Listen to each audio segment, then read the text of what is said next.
Hey, everybody, welcome to another episode of Secure the Seat Live. I'm your host, Minda Harts, and I'm so happy that you're here with us. You could be anywhere on the internet right now, and you're here with us, and so I don't take that lightly.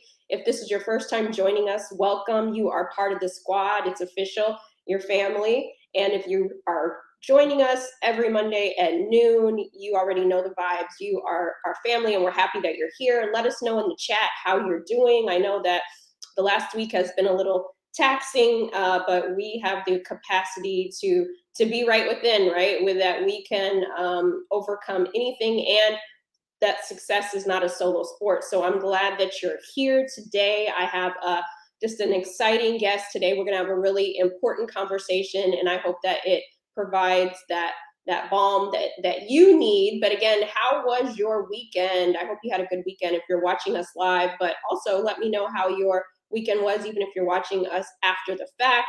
I had a good weekend. It was a little low key, and which is what I needed. I was like crawling to Friday when we got there. So just happy that we get a chance to be here together once again. So if you're watching us on LinkedIn, hey. And then we're also streaming on YouTube and Facebook and Twitter. And so again, happy to be here. I have a friend here, Dr. Inger, who's here to talk to us today about the emotional lives of Black women. I know that many of us have different experiences as Black women, as women of color, but I think it's important that we center ourselves. And she has a phenomenal book out, and we're going to drop the link in the chat so that you can get that in your stocking stuffer, or if you can't wait till the holidays, you get it in there right now. And I actually own the Audible and the physical copy. So I don't know about you, but I love to listen while I'm in the car, but I also like to have it when I am just like chilling out. I have this chair behind me that I had purchased because I thought that it was going to be my reading chair, but I never have time to actually sit in it. So Drake is there posted up reading his books behind me. But again, happy that you're here. We're going to invite Dr. Inger to the stage so we can just get this party started and get the conversation kicked off. Dr. Inger, how are you? I am well, Minda. Thank you so much for inviting me this morning. I'm excited to have this conversation, and congratulations on the success of Right Within. It's such an important book right now, and I'm glad to see the impact that it's making on the world. Thank you so much. And I'm so happy with the book that you have out in the world, and people, they should read both of ours if they haven't read them yet. But will you tell people a little bit more about you and your work for those who might not be familiar? Sure. So I am a licensed clinical psychologist, and I'm also an associate professor in the Department of Psychiatry at Northwestern. And most of my work is really around mental health in the Black community. Understanding the many factors that impact Black women's mental health, specifically thinking about trauma, thinking about racism and discrimination, our relationships, all of the things that kind of shape our being in society and how we've been taught to cope with them, and how we can move from unhealthy patterns of coping to healthier ways of healing and thriving and living abundantly in the world. Many of the things that I talk about in Nobody Knows the Trouble I've Seen. Yeah, so again, we're going to drop that link in the chat so that you can get that ready to go, because after today's conversation, if you haven't purchased the book, you're going to want it. Dr. Inger, let's start with this. I know today's show, we're talking about the emotional lives of Black women. I, as a Black woman in the past week, I've been very highs and lows, right? And you know, it's not I think a bad thing to be emotional. I think sometimes as women, as Black women, we've been told that we can't be. So before we actually jump into the questions that we have, I'm just curious your thoughts about sometimes this negative connotation when we talk about our emotions. I'm just curious your thoughts there. You know, I think it's so important that we verbalize when we're having a hard time. I think it's important for us as individuals, as Black women, to acknowledge the highs and lows that our mood will naturally take, to be able to say, I'm having a hard time this week. because that acknowledgement really gives us the space to be able to do something in order to better take care of ourselves. Additionally, I think that, it really gives other people who perhaps have been taught that we don't talk about emotions, that we hide emotions. It gives other people permission to be able to say, I'm having a hard time too. And then in sharing in that way, you build community, you create space for support, and you're able to kind of share in an experience and lean on each other. My book, Nobody Knows the Trouble I've Seen, is about strong Black women.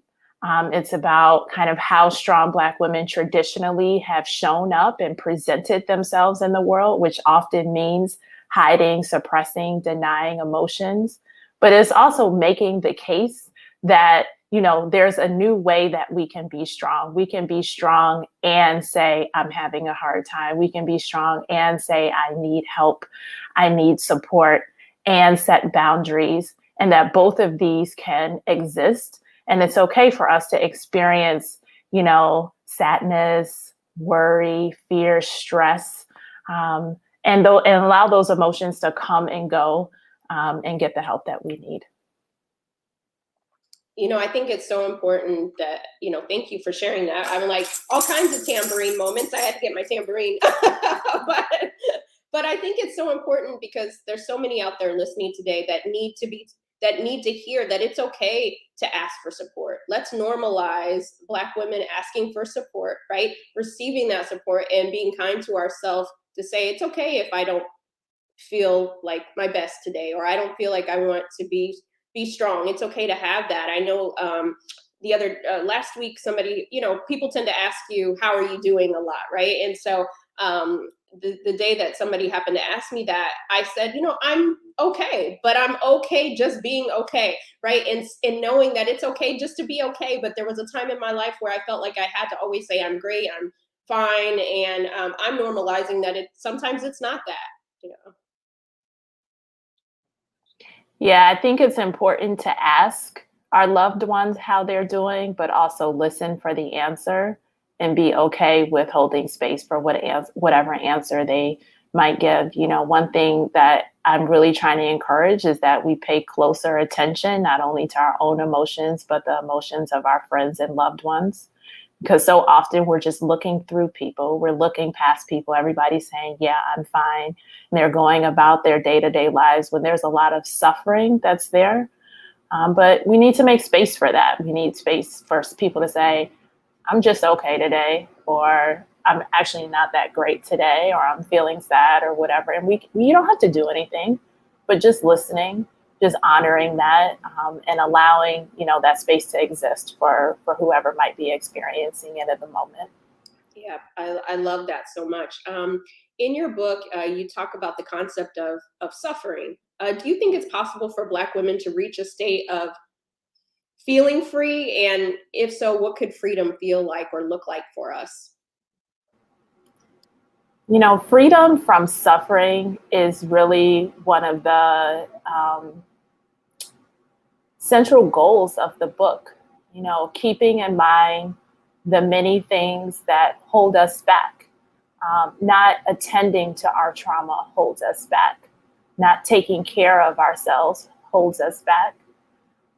Feeling like we have to ascribe ourselves to the expectations that other people put on us holds us back. Being in unhealthy relationships holds us back. Being in unhealthy spaces, as you talk about, holds us back. And so, when I think about freedom, I really think about leaning into and reclaiming our power, because I think so often people lose sight of their inherent strength, their inherent power, and forget that sometimes we have more control over things than we may actually think that we do.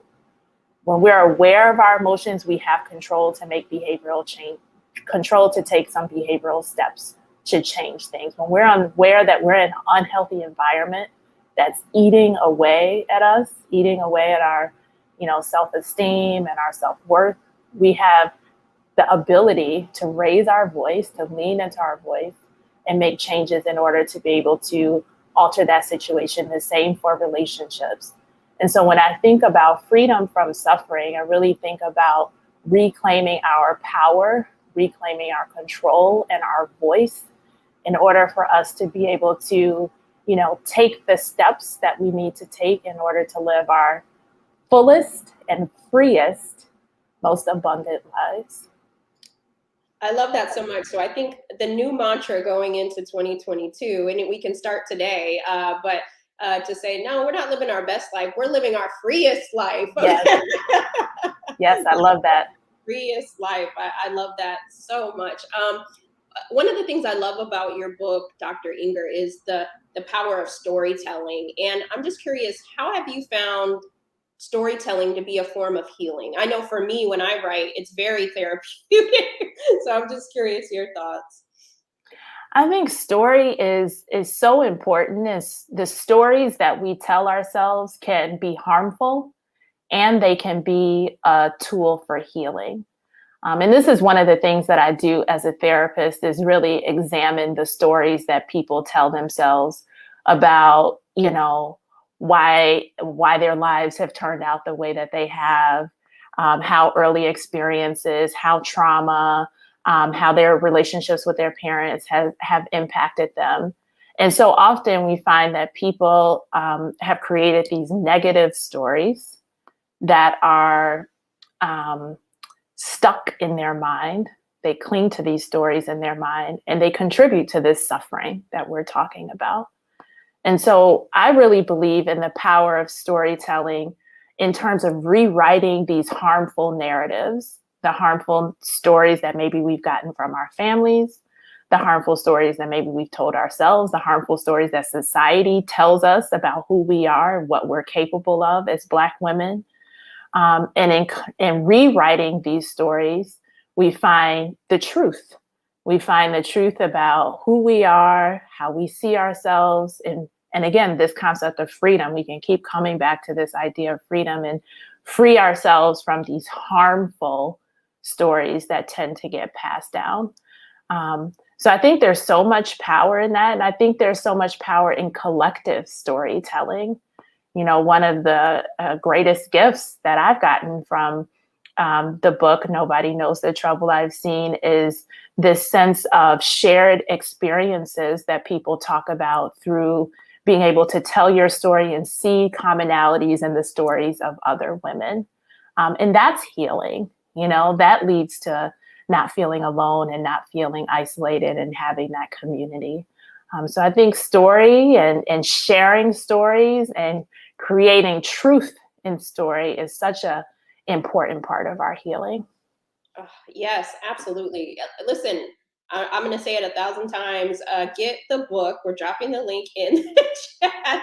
Nobody Knows the Trouble I've Seen. It's very important, I think, on our healing journey to lean into our stories, to know that we're not alone. And I think it's important also to support books like Dr. Inger's and mine and others, because our healing is important and our healing matters and our stories matter and our experiences matter. And so it's important that we support books like these, because we need to signal to the publishing world and the world in general that our stories are important, and that these aren't isolated situations, that and our collective storytelling holds people accountable. And so thank you, Dr. Inger, for your work. If you have questions, please drop them in the chat. We want to make time today to try to get to a few. If you have some, which I know you are, loving what's going on in the chat on the various platforms. But I wanted to dive into something as we talk about the emotional lives and Black women being supported and normalizing, saying that they may need some type of support. Let's talk about therapy, because I know that it's a trendy thing to say, but what I found is that a lot of people say, oh, have you considered therapy or go to therapy? But not a lot of people have actually gone themselves, right? And so let's talk about, therapy at times having this negative connotation in the Black community. Are you hopeful that the stigma is starting to shift a bit? I think this is really an exciting moment for not just thinking about therapy, but thinking about Black women's mental health. I am so excited and inspired by the conversations that are happening in writing, on social media, in terms of celebrities that are speaking out about their mental health. And I think that all of those things are really important in terms of, again, creating space for people to talk about their own challenges, but also to talk about what they're doing to cope with their challenges. I can't say it enough. I was just bursting with enthusiasm with Simone Biles and Naomi Osaka over the summer because, I thought that those were such powerful examples of strong, beautiful, successful Black women really taking a stand to take care of themselves. In terms of the stigma with therapy, I think that's shifting as well. And I really think the source of that is fear. Fear of what's going to happen in this black box space when I go into the therapist's office. Are they going to understand me? What are they going to do with the information? Is it going to be held private? What is it going to feel like to pour out all of this stuff that I've been burying for so long? And it's understandable, these are spaces that are new for a lot of people, and the not knowing what it's going to be like can be fearful. And so I just really encourage people to go at their own pace, to find someone whom they think has the potential to be a good fit. Sometimes it can take a little bit of time to kind of develop that rapport, and for the therapist to get to know you and you to get to know the therapist, to give it at least a couple of sessions, because that urge to quit can come on strong, and that might be something else speaking, other than other than not liking the therapist. But that space can just be so valuable, to have time for yourself, an unobstructed hour for yourself, to have this neutral, non-judgmental person to reflect back to you and show you some of the patterns that maybe are contributing to that suffering in your life. Yes. Thank you for sharing that. Because, I've been in and out of therapy for a long time, Dr. Inger.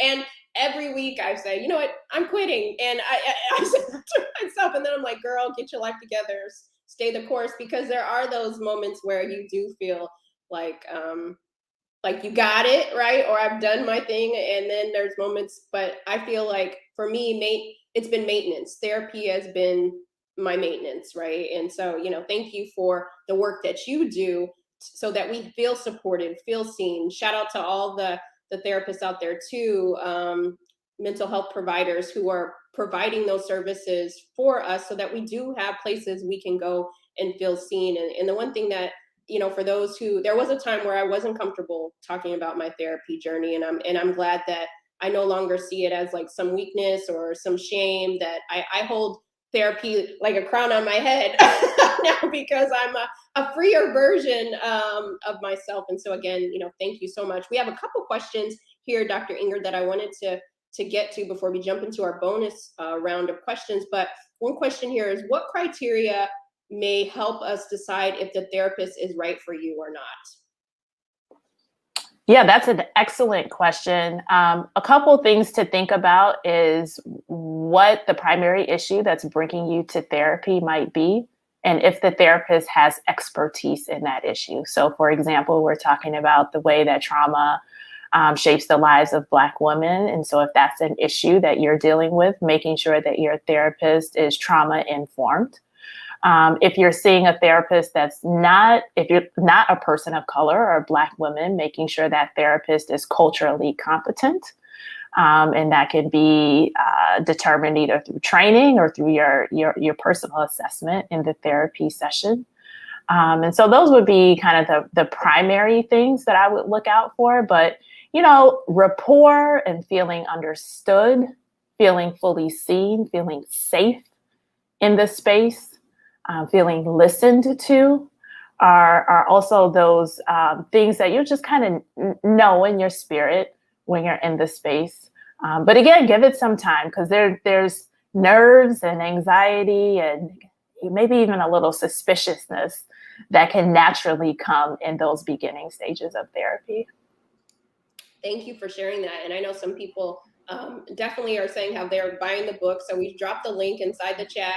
But also, if you're looking for a therapist, someone asked for, you can check out Therapy for Black Girls. I know they have some really great resources. Dr. Inger, do you have any others that you want to share? That's an important question as well. So if you're employed, going through an employee assistance program is often a great way to start. EAPs often offer a few free sessions, usually like 4 to 6 sessions, depending on your employer. Asking your primary care provider is also a good way to get a referral. For example, I work for a university, health center setting. And so going through primary care, they can refer you to other mental health providers that are part of the system. And then finally, Psychology Today additionally keeps a registry of providers nationwide, and they're categorized by gender, race, and education and specialty. And so you can kind of go through that list, look at their pictures, look at their descriptions, and see someone that could potentially be a good fit for you. Awesome. Thank you so much. Another quick question before we jump in is around your book, Dr. Inger. We have somebody on from the Twitter stream asking, you talk a lot about the importance of your grandmother in your book. Can you talk about the relationships, I'm paraphrasing, relationships with, the women who came before us and how we can pass on those healing tools and not trauma? Yeah, I do talk about my grandmother a lot. And one thing I found when I was writing the book is the grandmother in Black families came up so often as being this model of strength, as being this model of how you endure suffering, how you overcome, how you accomplish. But the grandmother also is often a model for the old school version of a strong Black woman, right? And so we're really trying to reshift that. For example, my grandmother, she didn't talk about her pregnancy trauma. She didn't talk about the domestic violence. She didn't talk about what it was like to, live in a neighborhood with racism and poverty. And so I think really kind of examining those models that our grandmothers and mothers have given to us, taking the good from them and seeing where we might want to make some healthier shifts going forward is really how we can, reframe this model of strength and set a new pathway for the generations that come behind us. Yes, thank you for that. Shout out to our grandmothers. Yes. Who were told they had to be strong for everybody but themselves, right? And we hope that through your work and work of others that we can pass on more healing tools. But we're thankful for our grandmothers for showing us certain things along the way. So thank you for sharing your stories in the book about your grandmother. Again, we're dropping the link inside the chat. This is a great gift to purchase for Black Friday, for the holidays, for yourself, some self-care. I don't know about you, but I have like this stack of books that I hope to get through during the holiday season. So definitely add Dr. Inger's book to that.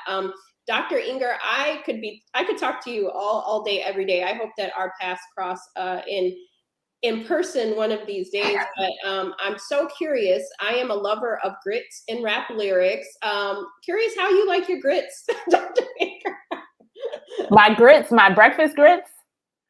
Oh, you threw me for a loop with that one. Butter and salt. Yeah. Yes. Keep it simple. Keep it simple. I was scared. I'm always sweating bullets when I ask this question because I hold people like yourself in such high regard. And when they tell me like sugar or something, no sugar. I'm like, wait a second, I have to leave this relationship. So you said that's the only way. That's the only way to eat them. So thank you so much. And a bowl of great grits with butter and salt is good with any great rap lyric. And I'm curious, what's your favorite rap lyric right now and why? Oh goodness. Now that one's a little harder for me. I have to admit that I'm not current. I'm a child of 90s hip hop. And I've kind of fallen off with the newer generation. But what I will say is that when I was writing the book, I listened to Outkast Liberation stay on topic, on repeat. And, that gave me a lot of motivation and inspiration for the work that I was doing at the time. I love it, and that's the pursuit. Like our healing, hopefully, will lead to our liberation. And so, definitely, if you need a pick me up today, definitely pull out some outcasts. So I love that. And I've been listening to Adele lately, which is not rap, Oh, but there's some bars in there. So if you haven't been listening to that, there's definitely some bars there. Everyone watching today is a leader. You don't have to, in my opinion, I don't believe we have to wait for our managers or promotion or a one-on-one for someone to call us a leader. We all get to activate that at any given time. So I'm curious what advice you would give to our leaders watching how to make the workplace better than they found it. yeah. Create space for people to be their truest, most authentic self. Um, I think so often Black women feel the pressure of performance, and not just performance in terms of the work product, but performing someone else who they think they should be to conform to the space. And I think that holds us back in a lot of ways. And so providing opportunities to continuously reassess the safety of the workplace, the emotional safety of the workplace, the cultural safety of the workplace, and supporting people being, their most diverse, true, authentic selves. Thank you for that. And as we all can provide that safety, and so thank you so much, Dr. Inger, for your work, for just how you show up in the world for us. Somebody in the chat, Erica, she said grits bias. Yes, on Secure the there is grits bias. And I don't want any DEI professional coming to try to change my mind. Maybe I need like a anti-grits class of some sort or something. I didn't know there was another way. I thought there was only one way. There's only one way. There's only one way. And the universe that we live in, there's only one way. But listen, thank you to everybody who joined us today. Dr. Inger, we're going into a holiday week. I know that sometimes people, are happy that they get to see family, but it also can cause a certain bit of nobody knows the trouble I've seen when we enter into these dynamics. And so I'm just curious, any just words of wisdom or words of support that you can offer everyone as they're going into this week that may or may not be filled with the things that they want them to, but I hope that they find some joy in it. Yeah, set boundaries. That might mean setting some boundaries with the family that you find yourself surrounded by over the next couple of days. That might mean limiting your time with some people and making sure you take extra time with other people. Just taking good care of yourself. Rest, lean into the rest, and find some time for joy over the next couple of days. That's a mic drop. Find some time for joy. And if you haven't already, we're going to drop the link in. Make sure that you support Dr. Inger. Go follow her, purchase, get it for somebody else as well. Nobody knows the trouble I've seen. Dr. Inger, thank you again for joining Secure the Seat. Thank you to everybody who took their time out to join us. Make sure that you share. We have all replays after the end of our show will be on YouTube. So make sure you share that. And we just wish you all a very happy and holiday. Before we go, everybody drop in something in the chat what you're grateful for, because I feel like, we have so much to be grateful for in the midst of a lot of trouble and trauma in the world. So just again, thank you so much. I'm thankful for each and every one of you, and we will see you next Monday at noon. Keep securing your seat.